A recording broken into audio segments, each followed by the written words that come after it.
Abrimos el programa de hoy y estamos en contacto con el doctor Jorge Balda.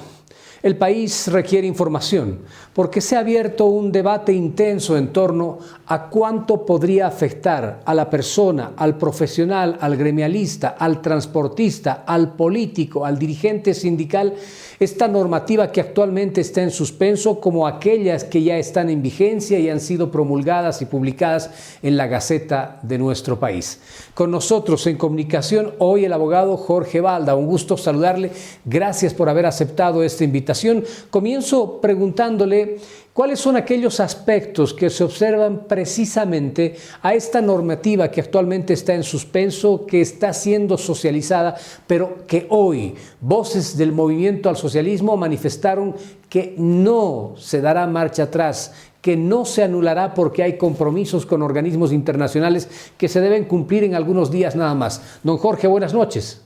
Estimado Mauricio, muy buenas noches y agradecido por la invitación. Efectivamente,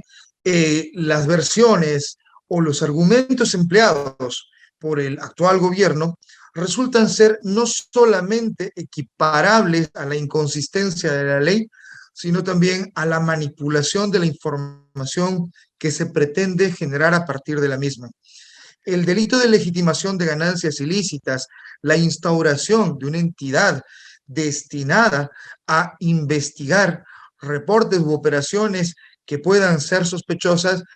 se encuentra vigente en Bolivia desde el año 1997, cuando aún existía la Superintendencia de Bancos, por lo cual no es ajeno a nuestro sistema o a nuestra estructura jurídica constitucional que exista precisamente un ente destinado a realizar esta acción investigativa preliminar de carácter administrativa. Pero la incorporación de una ley de carácter punitivo, de carácter sancionador, en el que se desconoce la presunción de inocencia, se desconoce la carga de la prueba, que ya no le corresponde al acusador, sino al acusado, y se le otorga potestades extraordinarias a un grupo o a una esfera política, realmente lleva a no solamente la sospecha, sino la seguridad absoluta y contundente de que se está actuando en contra de la constitución política del Estado. Y me refiero en el caso en concreto a los siguientes aspectos. La Unidad de Investigaciones Financieras es un ente técnico independiente de la ASFI, que es la Autoridad de Fiscalización del Sistema Financiero, para emitir reportes investigativos en determinados sucesos de relevancia. A partir de la aprobación de esta ley de legitimación de ganancias ilícitas, financiamiento al terrorismo, que es la ley 1386, le otorga un marco estratégico protagónico para que la UIF ya no solamente sea un ente técnico, sino lidere y esté a cargo del Consejo Nacional de Lucha contra la Legitimación, el denominado CONAL, que incorpora entre sus miembros Ministerio de Justicia, Ministerio de Gobierno, Procuraduría General del Estado, Fiscalía General, entre otros. ¿Cuál es la irrupción que existe a través de la creación de este CONAL? La separación de poderes. El artículo 12 de la Constitución claramente señala de que no puede concentrarse en una sola persona o grupos de personas el poder que debiera estar otorgado a cada una de las entidades. Imagínese que el CONAL, en parte de las estrategias o reportes o determinaciones que vaya a asumir, tiene más poder que el Tribunal Supremo de Justicia, que el Tribunal Constitucional o que el mismo presidente del Estado, puesto que sus decisiones, uno, no solamente no le generan responsabilidad, sino que además pueden y deben ser cumplidas por cualquier otra instancia. Es decir, y ponemos gráficamente, tendríamos a un Eduardo del Castillo, a un Iván Lima, a un Wilfredo Chávez y a un Juan Lanchipa que estarían direccionando quiénes van a ser investigados, a qué personas les recaería de forma directa esta ley, que al margen de realizar una investigación, que eso no es lo importante, puede directamente retener fondos, congelar cuentas, embargar bienes, decomisar a cualquier persona, natural o jurídica, a título de sospecha de legitimación y convierte al ciudadano en un sujeto obligado a informar respecto a su profesión, sea abogado, sea notario de fe pública, sea contador, sea economista o sea periodista, entre otros, se convierte en un ente coadyuvador o colaborador para entregar la información de su trabajo a un ente supervisor para que se realice una persecución que a todas luces resulta ser claramente inconstitucional. Estos extremos de concentrar el poder, de darle suprafacultades a un ente netamente técnico-administrativo, se convierte en un poder paraestatal, por encima de la Constitución, por encima de la normativa interna, por encima de la seguridad jurídica que debiera existir y ser igualitaria para todos los bolivianos. Eso es uno de los componentes más relevantes del cual tendríamos que estar seguros puede generar el día de mañana no solamente persecución, sino el que desaparezca el secreto profesional, que desaparezca el derecho a la intimidad de las comunicaciones, a la inviolabilidad del domicilio, que desaparezca inclusive los más básicos y elementales derechos al debido proceso, como ser oído antes de ser sancionado. Doctor, ahora hay algo que es muy importante, porque cuando uno escucha también la contraparte, los criterios que se tiene desde el movimiento al socialismo, hay voces que aseguran que muchos de los que están analizando las leyes, muchos de los que en este momento se han pronunciado desde los distintos sectores sociales, le están mintiendo al país y que en pocas palabras prácticamente le están lavando la cara a las actividades criminales y delictivas, como por ejemplo el narcotráfico, porque dicen estas voces que esto viene de compromisos con organismos internacionales que, entre otras cosas, deben ejecutarse ya, es decir, han puesto prácticamente fecha para que esta ley esté en vigencia en el país. ¿Qué opina de estos componentes y cómo decirle a la gente con artículos concretos, con el texto de esta normativa, qué es verdad y qué no? Si fuera verdad que el Estado boliviano estaría sujeto a una sanción internacional por no tener dentro de su normativa, por no incorporar dentro de nuestro ordenamiento jurídico todos los mecanismos necesarios para prevenir, para procesar y para afrontar el lavado de activos, tendríamos que estar sancionados desde el año 2012, porque el año 2012, esta misma ley, cambiándole tan solo rótulos, cambiándole la nomenclatura, pero siendo exactamente idéntica, fue aprobada en Venezuela. Esta ley, que forma parte de una estructura normativa que está cambiando, así como derechos reales, como Fundempresa, como la institucionalidad de la policía y las Fuerzas Armadas, entre otras leyes,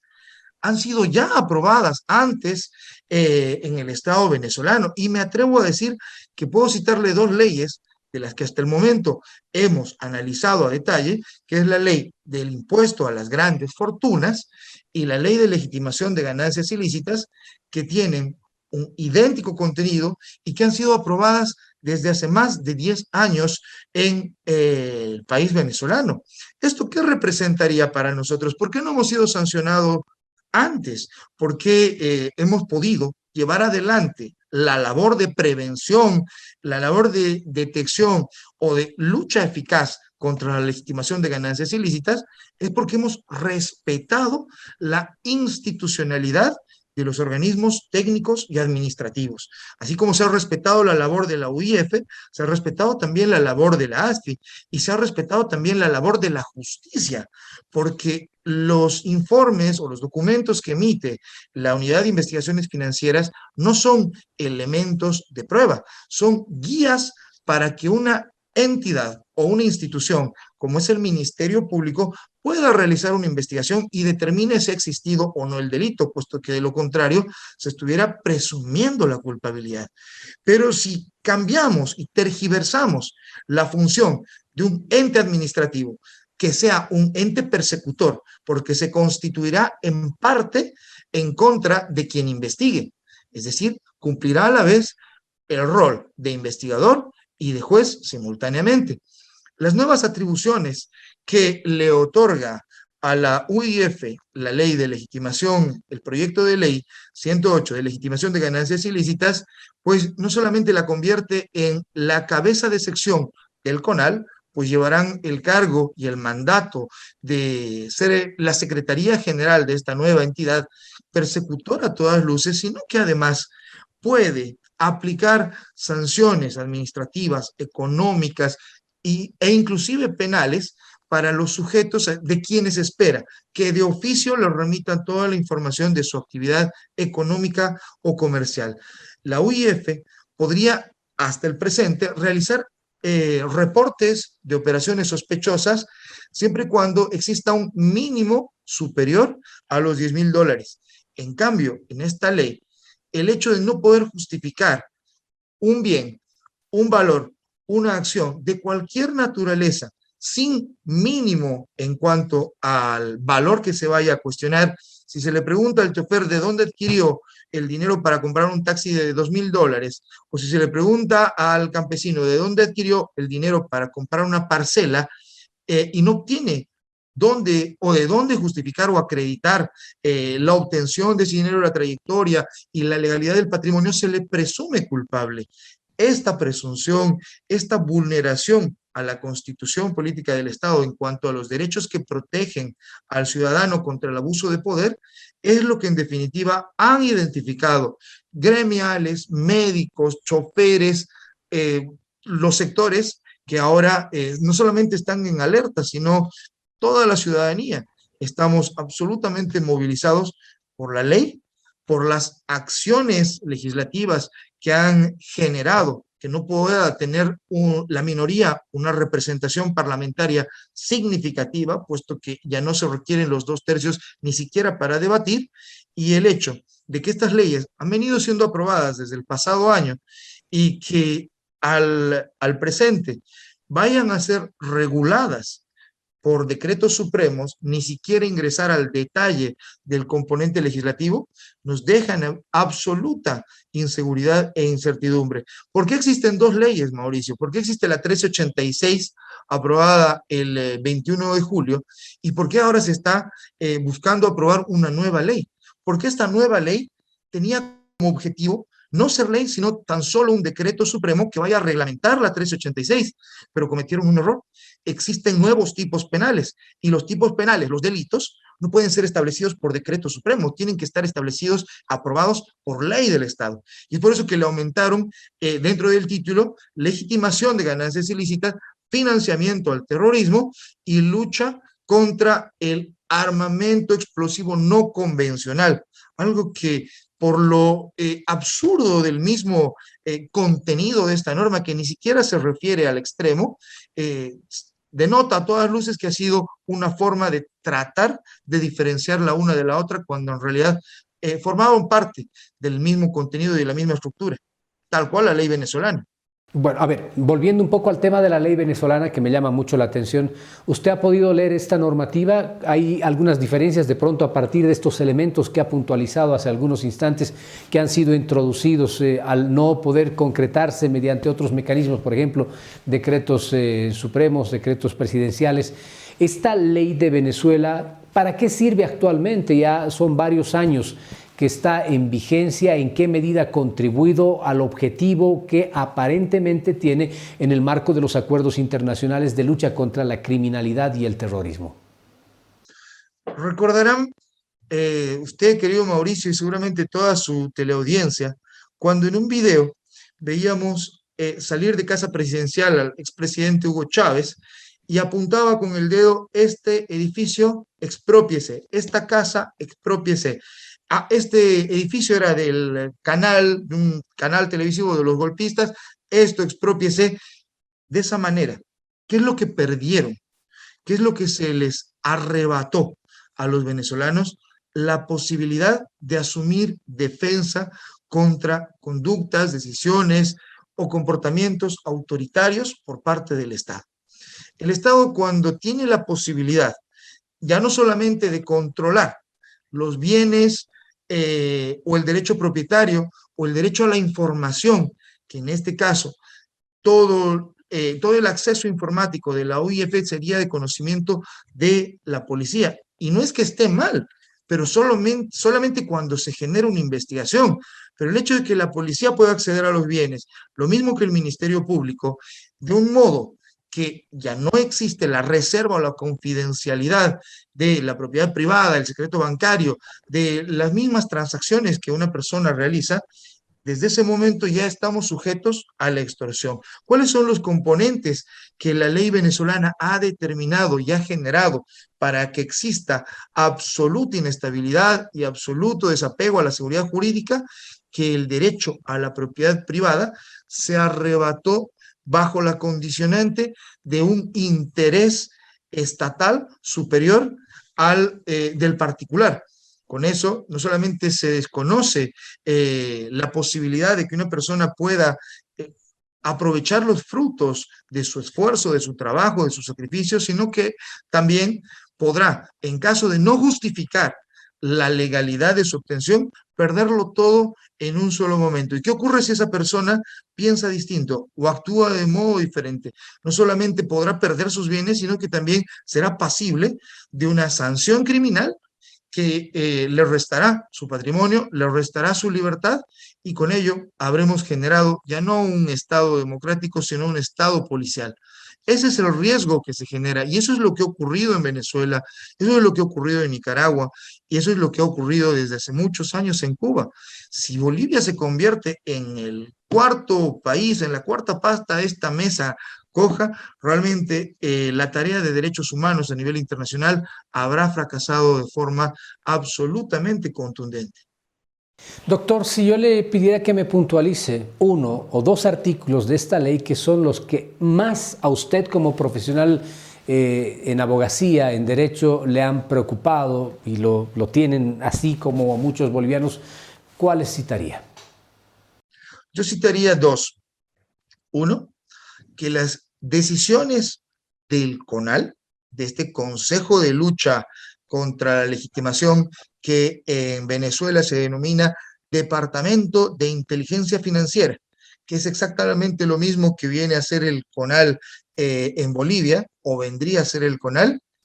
sus decisiones o sus resoluciones tengan carácter vinculante y obligatorio por encima de cualquier otra institución, llámese Tribunal Supremo, llámese Tribunal Constitucional, inclusive en contra de las mismas autoridades de Estado. Y por otra parte, el generar que el abogado, el auditor, el periodista, el pastor de una iglesia, el miembro de un sindicato,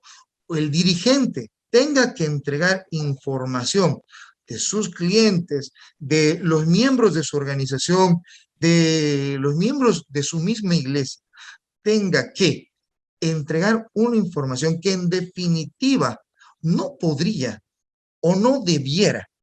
ser de conocimiento público, puesto que existe una relación y un vínculo de confianza. Es por ello que se acude a un profesional y no a otro. Y claramente la ley establece el deber de guardar en reserva el secreto profesional, porque si alguien viene a mí y me dice,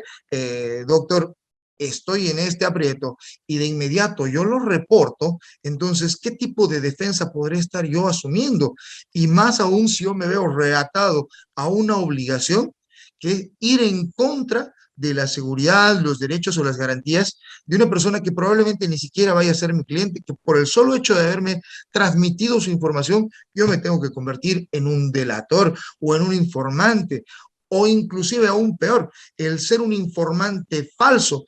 con la sola búsqueda o finalidad de lograr una recompensa económica, que la ley también la establece. Estaríamos llegando a un escenario de total y absoluta incertidumbre, más aún cuando hablamos de agentes encubiertos dentro de la investigación. Hablamos de la presunción de culpabilidad, hablamos de que ya no existe la carga de la prueba que pesa sobre el Estado o sobre quien acusa, sino es sobre uno mismo. Uno tiene que defenderse y demostrar su inocencia, pues la presunción de que habría actuado en legitimación de ganancias ilícitas operará hasta que no se demuestre lo contrario.